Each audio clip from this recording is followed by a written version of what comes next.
I'm Tom McFerran and I'm running for SRC Vice President of Student Support. Perfect. So thanks for coming in today. No problem at all. So just to start off, what we'd ask with pretty general question: why are you better suited for this role than your opponents? Well, I ran for this last year. This is my second time running for the position, and this year I've been in the council as general representative, which has allowed me to be involved in a lot of aspects of the council, not just one aspect or one area within it. And I've been able to talk to a lot of the welfare officers and talk to them what I've had presented to me by other students, what they find issues are at the university currently, and support they maybe are getting, or they're not getting, or they're not getting it enough. And through this, I've thought about what I think, from what I've been told, needs to be done. And I think the fact that I've put myself out there before shows that it's not just no reason I'm going for it, it's because I want this position, because I want the help. And I think that I've got the passion for it enough that I'll be able to push for the things that I want to try and achieve, and really try and push against the edge and lobby with staff, lobby with the university, my senior management team, lobby with local councils and things like this, just to try and achieve what the university student body needs. Perfect. So in your manifesto you mentioned the counselling and psychological services. Yes. And you touched on just now the experiences of some students. So Yes. were you able to consult them as members of the student body who have used the CAP services? Yes, I know quite a lot of students who've used it, either the drop-in services, or obviously there's also setting up consistent therapy sessions with the counselling psychological services. And I think when they do reach the students, what they do is very good. Like, if the students do get the opportunity to meet with counselling psychological services, they're doing a good job. But currently, the way it's working isn't actually getting to the students who need it the most fast enough. So yes, there's obviously times where it is difficult with such a large student body. I understand that, but the university maybe needs to approach it differently. They need to find a way that students who are maybe high risk need to be made sure that they're giving the support they need as soon as possible. I talked to someone only a couple of weeks ago who had a bad family crisis going on, and it took them 4 months to get any sort of response. They were like, well, no, it's too late. I've had to deal with it myself. I've had to go to external things, which really shouldn't be the case. At the end of the day, the university's goal is, yes, to give students a degree, get them out there, but the university has to be the supporting body. And at the minute, while the services that are available are good, they're just not good enough. So you mentioned funding a little bit in your manifesto as well. Obviously that's like a bit of a buzzword when it comes to mental health services. So what plans do you have to effectively petition the university to invest more money where the mental health services are concerned? Well, currently there's the estates are in the planning of converting the Fraser building, which is a massive project that's going to be undertaken, and the counselling psychological services are going to be moved there, which they're saying will be better because it's more central, it's more like a place on campus rather than a separate building. So it's a more accessible building than the current CAPS building and the disability services building. But we brought it up in a council meeting when they were discussing it, and I said, again, in this role I'll be lobbying with staff, with David Duncan, chatting about, well, it's all very well and good moving it to a new place, a nice brand new building, but it's not good enough putting all this money, the soundproofing just alone in these quiet spaces is costing this much, which is fantastic because it's supporting people with maybe auditory sensitivities, people with autistic spectrum disorder and things like that who need those sort of spots. But it's not good enough just to put all the money into that and not into more staff, more actual support staff there ready to respond, especially in times of crisis. The number of staff at the minute and services available are just not good enough. So that's basically, I'll be trying to lobby as this Fraser building renovation progresses, that at the same time while it's actually physically progressing, the actual services are being improved as well at the same time. Would you say the university has a responsibility towards the welfare then of students maybe with long-term mental health problems, including just maybe more general academic stress? I think definitely, because obviously with the current way it works, any mental health issues you may have, you go along, you declare the disability services, which they will then give you the support when it comes to exam arrangements, things like that. But it's all very well and good saying, oh, we'll give you an extra 15 minutes in an exam. That's, I think at the same time the university still needs to understand that people with long-term mental health issues, it's not the same every day. It's not the same person. Sometimes when you wake up every day, one day you could feel top of the world, the next day you could feel like the world's ending. And I think currently as well, the way, especially within courses, it works isn't the best, because obviously you have good cause, which you can apply for if an exam might be affected by this, that, whatever. But at the same time, even if you have long-term mental health issues, you still have to go to the doctor, you still have to get a letter, you still have to get some sort of official document just for this, which a university says they're trying their best to support students with mental health issues. I just don't see how that correlates, whenever that can be a very potentially traumatizing for people who are maybe not finding able to go out of the flat or out of their halls or whatever like that, and all of a sudden they're expected to go to the doctor, get this, bring it in, scan it, and all these sort of procedures, and it needs to be streamlined and brought down to simplicity to actually make it less overwhelming for these students, rather than all these ridiculously long procedures which actually make it worse. Mm-hmm. So what practical action then would you see you put in place as Vice President of Student Support to actually make it a more accessible experience then? Well, in regards to with people with long-term mental health Yes. issues, yes. Well, obviously, as I've said, I want to lobby the services that are currently there, but I want better interaction between the CAP services and the NHS, because they've talked for the past year, 2 years about improving that, and it's getting better. But I feel like they need to actually have someone who's the middle person, someone actually between, rather than just communication between the two sides. If they had an NHS mental health nurse that could act as a middle person that can be used as like a reference, rather than just bouncing back and forth between Berkeley and CAPS, which so many students are experiencing all the time. And instead, if you actually had someone employed by the university to act as like a middle person and be like, what do we think is best from our perspective to go with the NHS side of things, because perhaps CAPS isn't enough, or perhaps they think that CAPS would be the best option. And I think because we don't have this sort of member of staff in the middle of these two bodies, there's just too much miscommunication between. And I think that would be probably the best way for the university to actually deal with it. Mm-hmm. So you touched on the subject of Berkeley University medical practice there. So we recently looked into the subject and found that a lot of students here who do have long-term mental health problems found that their experience at Berkeley was quite detrimental to their mental health. We spoke to the university about it and found that their general opinion was that people could find healthcare elsewhere in the city. So would you be interested in making sure that Berkeley is more accessible and more supportive of students with mental health, and how would you do that? Well, I think currently the one improvement they made, the whole issue was was always drop-in service, which I've experienced this first year, and it's an absolute nightmare at times.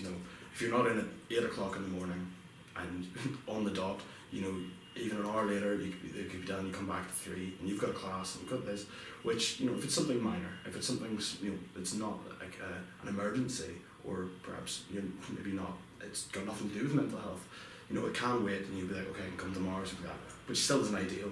But if it's something like mental health, and someone's going in, or maybe it's, maybe they've messed up and they've forgotten to get the prescription, or something like that, which is a common occurrence. I mean, I know plenty of people who do like this. Or they just need the support and be like, I need a reference, I need to go through to see someone, and potentially takes them a week to actually get that. The one improvement they've done now is there is phoning in. You can phone in and put yourself on a waiting list, and they'll tell you a time, whatnot, which is better, because there's no point in coming all the way in, be told no, and going all the way out. But I think maybe the university instead needs to recognise that Berkeley is oversubscribed. I mean, it's such a small practice for a student body of 30,000 next year. And they need to take into account the fact that they can't handle that volume of people. And there are, even just in the West End, within 5 minutes of this building, there are other places which could have the capabilities to take on more patients. And perhaps the university needs to either turn around to Berkeley and say, right, you need to have an actual system in place. Because I've never had a GP before that's turned around and said you have to come in at 8 in the morning to get an appointment. That was baffling to me when I first experienced it. Whereas there's other ones in the West End which not personally I've experienced, but I've been told are better. And perhaps the university needs to let students know there are other options, not just in the city centre or anything like that, but actually in the West End. And also make sure that Berkeley have a better system put in place and put pressure on them to actually do it. I think that's the problem at the minute, is the university isn't putting enough pressure, and they're just being a bit too sort of blasé about it and letting it sort of roll. It's like, oh, it's worked this far enough, whereas that's not good enough. I think that's the main issue. So kind of touching on a similar theme there, what would you say to the criticism that the SRC, when it comes to mental health, their initiatives are mainly symbolic and lack the actual substantive support or even fundamental change that is actually required here? I would have to agree at times. I think the SRC has done quite a lot, especially last year. They managed to, because especially around the times of the strikes and things like that, and people were under a lot of pressure. They wrote to wrote to senior management with all the complaints. It was a very long, drawn-out process, and they turned around and said we're putting £200,000 immediately into mental health services, which was great. That's good improvement, but it really should be another £200,000 every year, not just a one-off lump sum. Because if you think about it, £200,000, that is less than 10 international students' fees. That's the sort of numbers that I think about. I'm looking at being like, that's not that much to a university, especially when you look at wages and things like that, and it's such a disparity between the two. The fact that I think that's the main issue at the minute is they need to push for more funding, which you can say is all very well and good. You can push as much as you want. They might turn around and say no, but it's about getting everyone on board. It's about not just Vice President Student Support, not about just about mental health officer. It's about every single welfare officer, because at the end of the day, mental health services are for all students, not just for people who have long-term mental health issues. There are people who will go through horrors and tragedies while they're at this university, and you can't just expect that. So like at the minute, they're maybe just about getting by. They need to have the money put in place. They have more than enough resources, not just enough. I think that's the issue at the minute. Maybe people in the SRC haven't maybe lobbied enough, and that's what I would want to go for more, because just the amount of times when you hear people being like, I've tried to get this service, I've tried to get with CAPS, and they just tell me, oh, it's a waiting time of 4 weeks. And if you have a family loss or something like that, then maybe you only need an hour. You just need someone to talk to, someone to, they do cognitive behavioural therapy and things like that through it. Maybe one session could help you, and it's too late. And at the end of the day, I think that's what, if I was coming in, I would be getting all the welfare officers, not just the mental health officer, because it affects all the welfare across the whole university, to lobby with me, to tell the university this isn't good enough, whenever you'll happily take a large wage but you won't actually put any money back into the student experience, which at the end of the day, welfare is the most important. It's all very well and good with student activity. Freshers Week is very impressive with Vice President student activity and things like that. But at the same time, Freshers Week is when you're first year and things like this, and activities on, and obviously VPSS and VPSA work with things like de-stress week, which some things work. I think some things could definitely be improved, but at the same time, the most important thing while you're at university is that you're content. If you have a stress, there is some sort of system in place to deal with it, because the university is putting that stress on you. The university is providing money to these courses which perhaps give you too many deadlines. Perhaps the work is overwhelming. At the same time, if that is the case, the university then has to be held responsible. And I think that's the main issue at times, that they're not being held responsible and they're putting it down to individuals. Mm-hmm. So perhaps touching on a similar note there, you mentioned that the SRC has done some great work to cater to people's mental health, but one of the problems maybe is that it lacks the proper publicity. So what action would you take to make sure that the people who need these kind of systems of help, how do they know what's on offer? I think, as you said, that is probably a massive issue. That is the problem. It's people not knowing that there are even services or other options. I mean, a lot of people wouldn't even know that the advice centre, you can actually get advice. People just assume that that's where, if you can't find your student card, you go and ask something like that. Which it can provide so much more. It can provide help with legal issues, can provide help with rent issues, all these sorts of things, which are all issues which do trickle down into people's welfare, people's mental health, things like that. And I think they've improved it a lot. They've set up all the student networks. Obviously, you have the mature students network, the parent student network, the carer student network, all these things. They've got them on more social media, so it's hopefully getting more awareness this year. At the same time, I think the issue is, as soon as university students start in day one, first year of university, they need to have it very clear. There should be emails sent out, not just once, not just one off. Oh, if you are in this, there is this. I think it's a bit too one off. Tick the box, done. I think, fair enough. When people come to Freshers Week, the first thing they're not going to do is check their emails straight away. They're trying to meet people, they're trying to make friends. So perhaps instead in Freshers Week, through things like that, when we come into halls, we should maybe, instead of, obviously it's good that we help people move in, if there's any questions, stuff like that, maybe we should have another, what they did last year, they didn't do this year, was they did the SRC Freshers Helpers did a tour of the halls, I think it was 2 weeks afterwards, and well, it was good for the students that actually showed up to, if you had any questions, any worries, all this sort of stuff. Again, it wasn't publicised enough, but I think now with, obviously the past 5 to 10 years, an increase in social media has just skyrocketed. I think that's the best way to target new students and say, especially there's all these Facebook pages for, you know, there's one for Wolves and Halls and it's a private group and all sorts of stuff.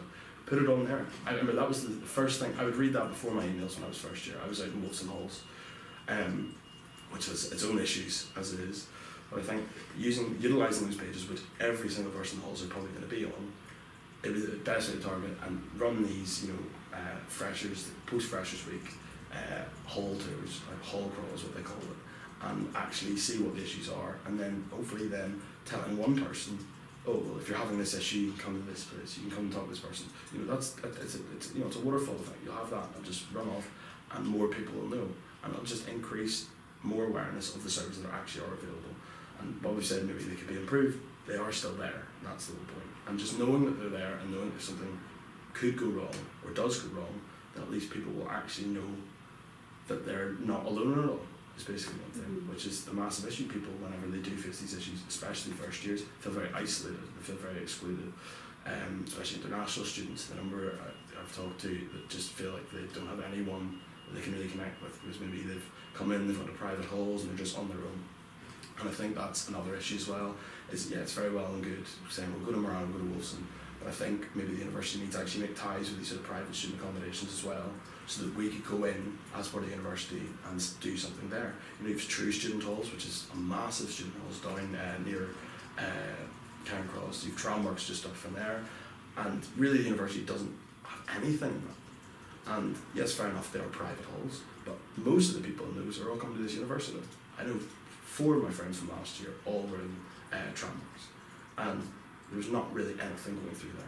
So that would be something else I would want to push, is try and actually coordinate with who's running Tramworks, who's running these true halls, who's running, you know, Vita Student, and actually get the SRC and other student bodies involved in going there and making those students feel like they're actually part of the university rather than just forgotten about.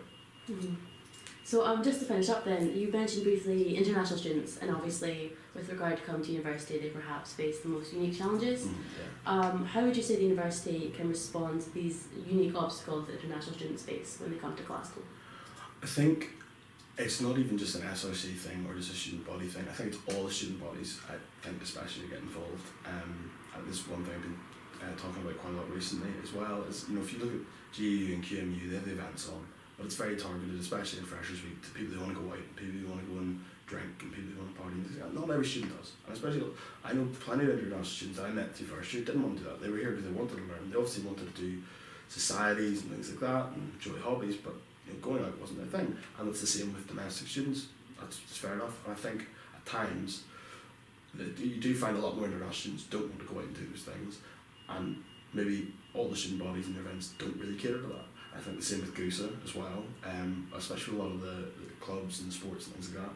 You know, it's very well and good, you know, oh, you look like a rugby boy, come play rugby. You look like you've been involved in the sport or you've been done it before. But I think, again, international students come in, maybe they've been to a school that they didn't really do anything. And, you know, again, it's very selective, and not intentionally, I'd say, but the way that the actual events are run, and the way that, you know, if you're talking about like the sports fairs and the Freshers Week fairs and things like that, it's very targeted towards people who'd be ready to put themselves out there and go for it.